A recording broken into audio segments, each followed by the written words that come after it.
This guy is a good poet. I've got at least a couple of Tony Hoban books here. This poem is crazy in praise of their divorce. Wow. Just had to kind of sit with that one for a second. Big grab. The corn chip engineer gets a bright idea, talks to the corn chip executive. 6 months later, at the factory, they begin subtracting a few chips from every bag, but they still call on the outside wrapper the big grab. So the concept of big is quietly modified to mean more or less large or only slightly less big than before. Confucius said this would happen, that language would be hijacked and twisted by a couple of tricksters from the business department. From then on, words would get crookeder and crookeder until no one would know how to build a staircase or to size up a horse by its teeth or when it is best to shut up. We live in that time that he predicted. Nothing means what it says, or it says it all the time, and it says it all the time. On Route 28, the lights blaze all night on a billboard of a beautiful girl covered with melted cheese. See how she beckons to the river of late-night cars. See how the tipsy drivers swerve under the breathalyzer moon. In a story whose beginning I must have missed, without a name for the thing I can barely comprehend I desire. I speak these words that do not know where they're going. No wonder I want something more or less large and salty for lunch. No wonder I stare into space while eating it. I just read that one at random. But I remember being really bowled over by some of the poems in here. Yeah. Teaches at the University of Houston. Okay, why did I think he lived in Santa Fe? Anyway, we were in the same issue of Tin House. I was very proud of that. Dime Stories.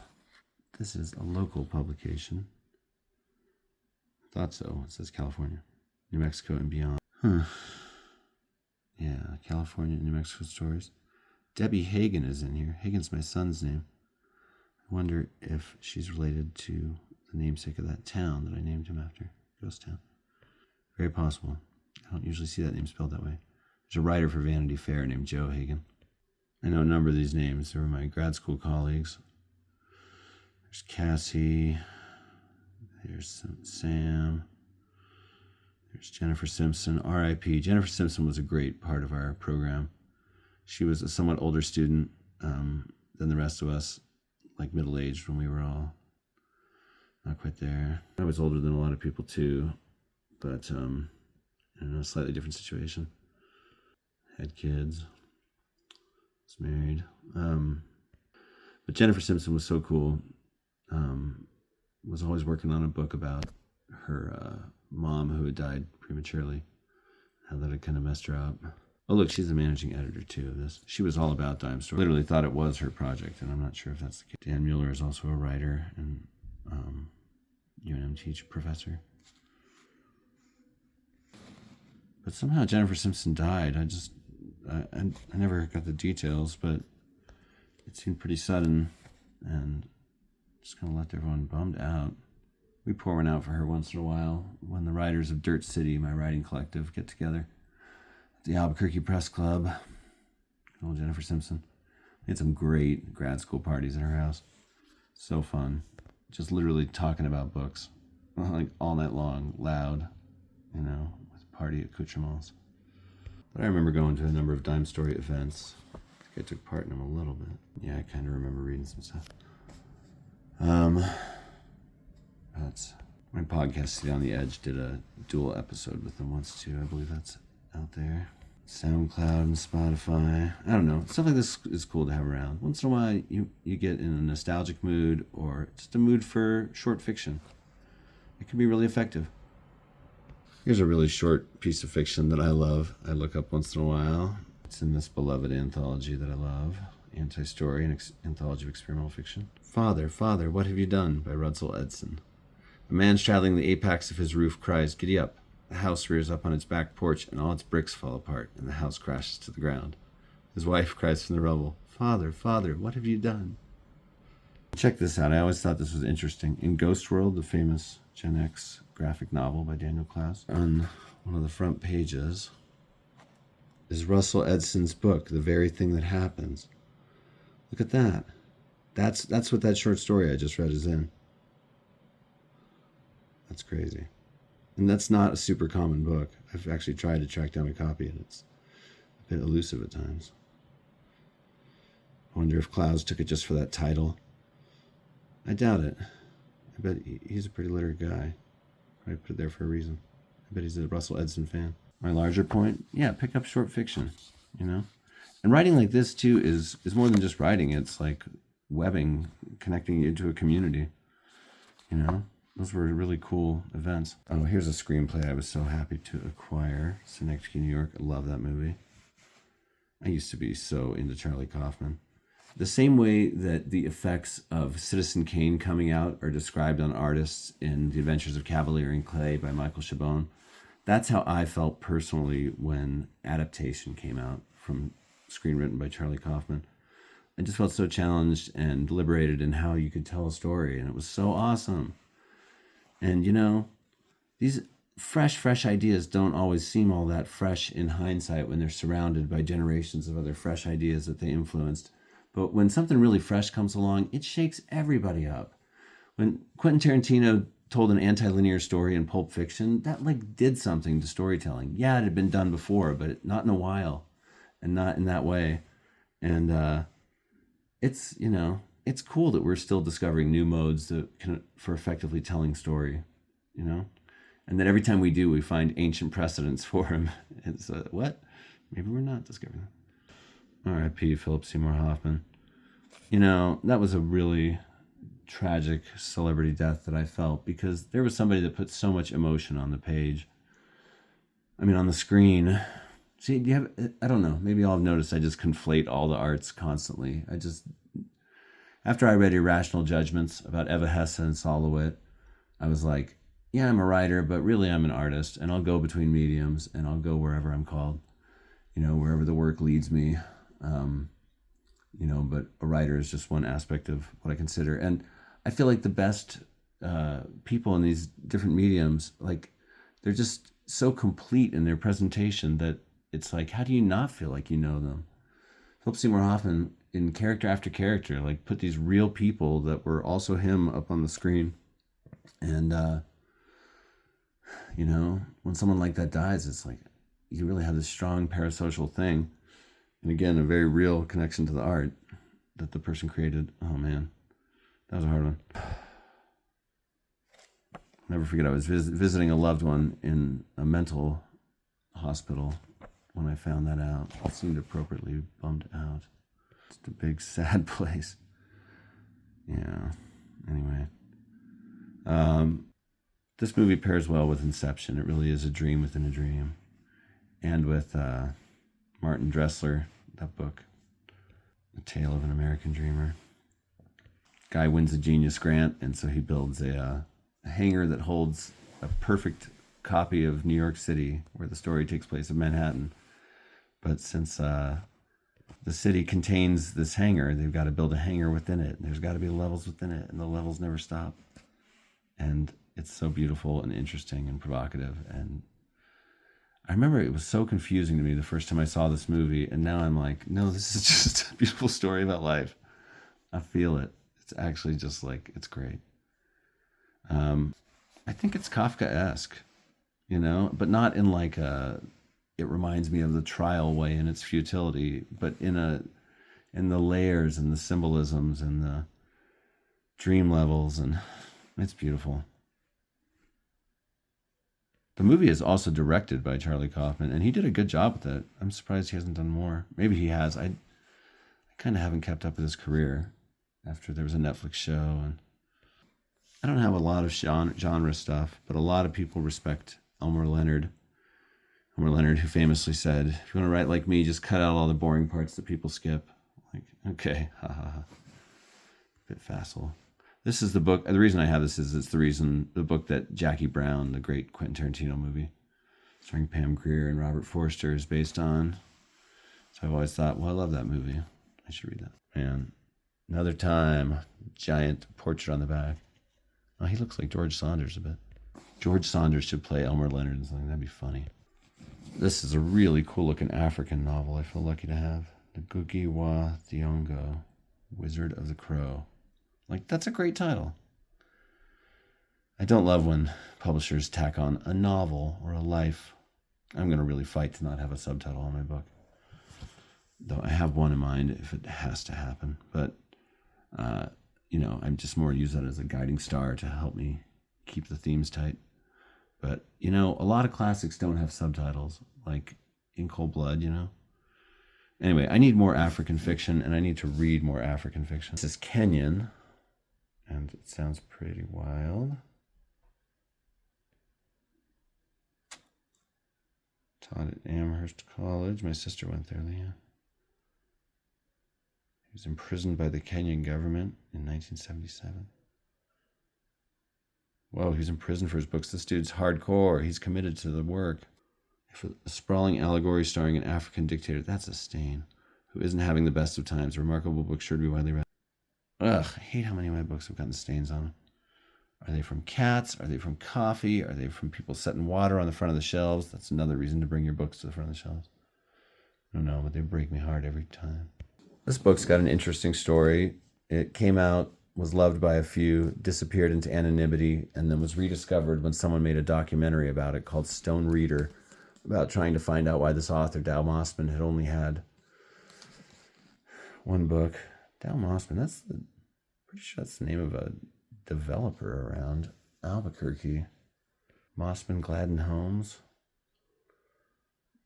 I'm going to look into that. But this guy was from Montana, and I watched that Stone Reader documentary so many times with classes. It was always like every class I had got shown at once. And I always do that with classes. I just like get to the point where I'm like, do I even like this anymore? Do I even think there's anything valuable to say? I just watched it so many times. But no, it was interesting, but it like made me wonder also about like, is it good to obsess over an author or something like that? Like I could see doing a documentary like that for Dirk Van Sickle, who wrote Montana Gothic, because I love that book and I've always been like, why is that it? No, I liked that documentary. It was good. But watching something over and over again with a class can really ruin something. Like I used to really like that movie Elf. I thought that's a great Christmas movie. Then I watched it 6 times in 3 days with a class, and let me tell you, I picked that story apart by the end. I was like, here's why these screenwriters should not have turned this in. But that documentary got the book back in print, which is pretty cool, via Barnes and Noble, I believe. Sounds like it's a sprawling epic of a life. Reminds me of that Richard Baxter poem, The Stones. Look that up. Oh, it's so good.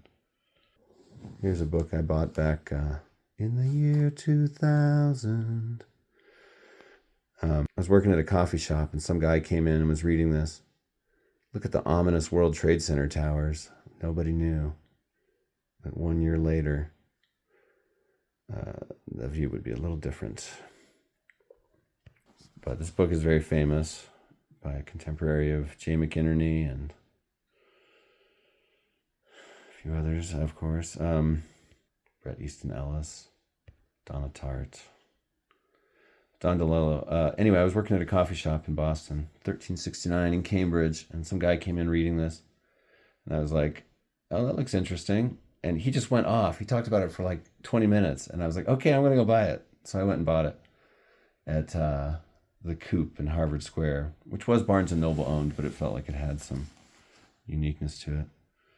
Amanda Palmer, the singer, would often be standing out in front dressed as a silver angel, working as a living statue. It was a very interesting time. There was a singer that would often perform by there that was famous. What was her name? Anyway, I went and bought it, and I said, I'm going to read it this week. So that was in 2000. I have not yet read it, but I have moved many times. I've been married twice. I have 4 kids. My oldest kid is now in college. And, you know, I think I'm just about ready to start. He speaks in your voice, American, and there's a shine in his eye that's halfway hopeful. This book is an aria and a wolf whistle of our half century. It contains multitudes. Hey, I love that Whitman reference. I always do. I was just quoting that to students recently.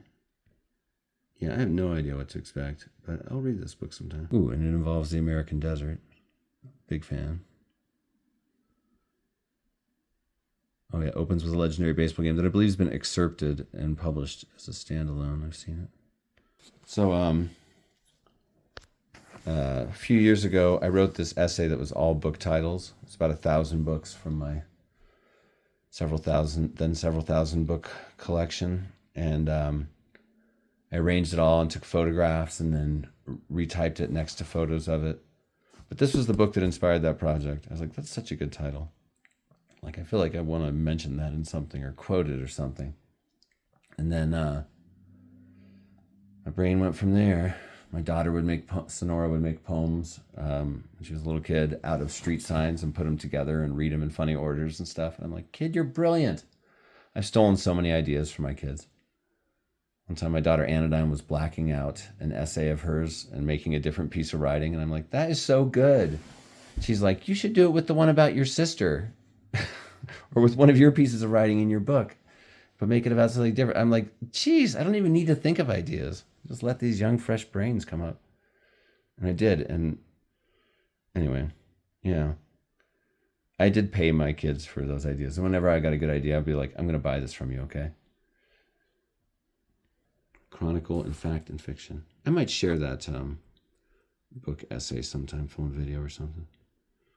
Here might be why I originally got this book. You'll find pleasures on every page of this warm and funny book. I've never read anything like it. Nothing happened than it did as a masterful literary debut. Annie Dillard, author, editor of Texas Monthly. I thought I knew stuff about history, things about history, because I'm like living in New Mexico and something of a scholar of the place, at least for a layperson, you know.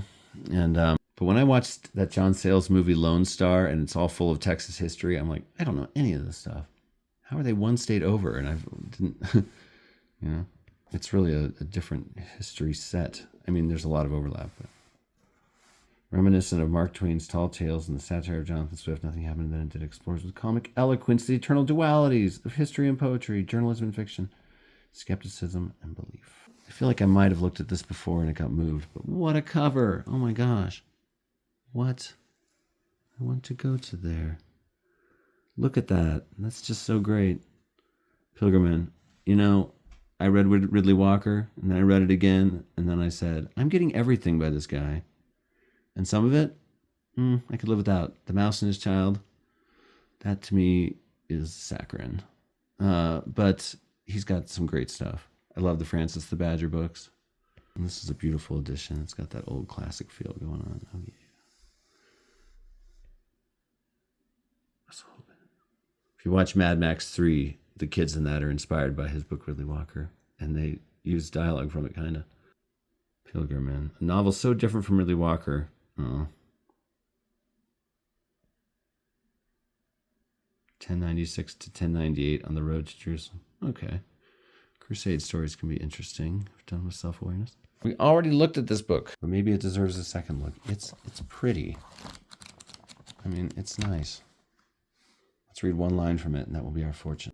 Here we go. Glad is the green plant growing abroad. We should all travel more. That is just pretty. Dang it. Norton, you wily so-and-sos, you did it again. You did it again. Oh, here's a classic copy of Mutiny on the Bounty. Well, this is a fun series of books to obsess over for a little while in your life, or maybe all the time. But it'll definitely get you into history for a minute. It's crazy. It's so well written. And no wonder it's been told and retold and adapted and readapted so many times. I value all three of these books. I have a collection or two around somewhere of all three of them. And I have a really good nonfiction record-setting work about it. Look at this beautiful dust jacket. Oh my gosh. They didn't have to make this part pretty, and they did. Look at that. We used to be a country, a proper country. Well, back in my day, you could get a book for 25 cents. Take your medicine, Grandpa. It's true. So based on a true story, first book in the series tells about the mutiny on the Bounty, this horrible captain. Second book really switches gears, threw me off the first time I read it as a young reader. What? We have to sympathize with Captain Bligh. He was the villain of the first book. But then he's the competent leader of the people in the boat. And they save themselves. They survive. Well, most of them. I think some of them were eating each other. Those that drew the short straws. Similar to the wreck of the Essex. Something like that. Pitcairn's Island. Then they find an island that still has that name. And it's wild for a while. And then they figure it out. Religion kind of helps them have order. What a great trilogy. It's so interesting. I mean, They were all about breadfruit, which was food for slaves. So they weren't exactly innocent parties involved in all this stuff. Back in the wild seas of that time, I think everybody had blood on their hands. You know, when you read stuff from different times, you got to just kind of not excuse that stuff, but just realize it was made in a different world. Like if you read the Odyssey, that's about slave-owning aristocrats that kill their slaves that disobey them at the end. You know, I mean, you're not going to enjoy that book if you bring 100% modern values to it. And only that, you know. But these are great. I remember when I was on my 7-month canoe trip around the circumference of Lake Powell back in 1999 and 2000. Maybe the great, mostly solo adventure of my life. And certainly one of the great adventures of my life. But for the middle part of that, a friend came out, my friend Ray, who is now getting cancer treatments, and I'm thinking of him all the time. He came out and canoed with me, and there's just a lot of time to pass when you do a trip like that. Like we were often just stuck in the tent on these really windy days. The Coast Guard calls Lake Powell an inland ocean because the water just bounces off these high rock walls. Look up pictures. Though the thing is not what it used to be. It's about half full. Saw recently. My friend Ray just read all the books I had in the dry bag. So I got him to read all this great stuff. It was awesome. And we got to have these great conversations. And he wasn't like a huge reader before that. So that was really awesome. He got so into this trilogy and we had great Mutiny on the Bounty talks. And it was kind of cool living out of a canoe and talking about this boat story and thoughts about it. Who was right? Maybe Captain Bligh was right. He needed order on the ship. Maybe the sailors were crabby. Also, all these people that interacted with the Polynesian islands basically were the sad ending of the Moana franchise. Like, what was probably the most blissful time in human history? Probably the people of the Polynesian islands, pre-European contact, working like an hour or two a day, chilling, getting everything they needed from trees and the ocean, and inventing surfing and super chill music, tattooing. And these freaks come along. What do you got, people? Resources? Give it to us. I mean, and by these freaks, I mean, you know, the history of the world. At least one person watching this is going to magically go into this boat, like in Narnia, Voyage of the Dawn Treader. And if that happens for you, you're welcome. I'm glad that I could help facilitate that. An extraordinary novel of raising children in the 1960s.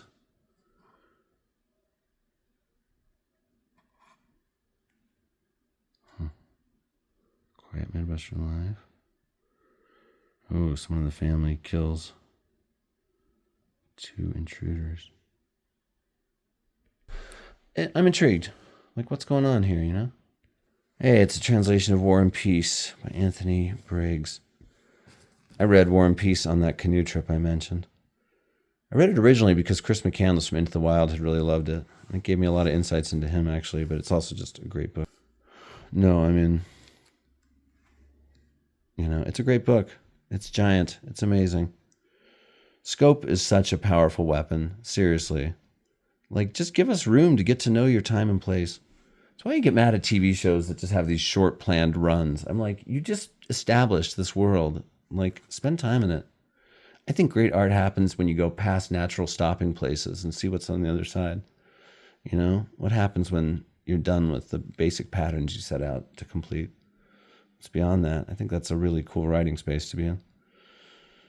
You know, anyway, and I love a big scope. You know, he had this thing all planned out and thinking about all the different parts and different characters.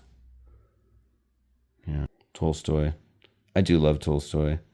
I don't love him like I love Dostoevsky, but like Tolstoy's great. He's amazing. I've read The Death of Ivan Ilyich a few times. And he's just high level. One of the goats. Like that he and Dostoevsky were alive at the same time creating, like, that's insane. That's crazy. It's like if there were 2 Beatles making bands at the same time, making songs at the same time. It's just nuts. Beautiful edition of Mark Twain's unabridged classics. That's cool. I've always felt like I should be more into Mark Twain. He wrote about the Mormons of Salt Lake City, and that's a lot of my ancestors. And he lived in Vienna, and I lived in Vienna as a kid. I've always felt like we had a lot of overlap. He wanted to say something about America. Okay. I think this has something to do with my daughter Anodyne. There were a lot of these rodeo photos kicking around for a while. Polaroids. Or it's just something mysterious. I also found this photo in a book when I was unpacking. This is the most mysterious thing of all time. What the heck, man? I swear every time I pass it, I see different figures in it. Sometimes there's a cow. Sometimes I'm like, where is the cow? There it is. Like when I first picked it up, I couldn't see anything in it. I thought it was the bow of a ship. Not the bow, a rail of a ship. Then I start seeing these cow, dark features. Anyway, nothing like finding a mysterious artifact in a book. And you can provide that experience for other people. So if you have some photos that would be super weird out of context or other artifacts, stick them in some books before you give them to the thrift store or a free box or whoever. You know, weird up the world a little bit in a positive way. My daughter Anodyne's always been really great at that. She's 19 now, but when she was like 8 and 9 years old, we used to dress her up in a little pioneer dress. This was her idea, but it was hilarious. And we'd buy a bunch of old antique photos from the thrift store, and she'd go up in her pioneer dress to people that were just out on the edge of town by themselves, and she'd say, "Here, this will help you solve the mystery," and then run off. And just people would be like, what is going on? And then me and the other kids were all watching from behind a bush, just cracking up. And sometimes she improvised so genius. One time, this preschool teacher that she ran and handed it up, heard the photo up from the other side of a fence, said, "What is this? What is this?" And Anodyne goes, "'Tis not to be spoken of." Another found fave. This was in a book. I tried to get that internet geoguesser guy to solve this based on the shade of mountains in the back and the kind of tree and stuff. But I don't know where this could be.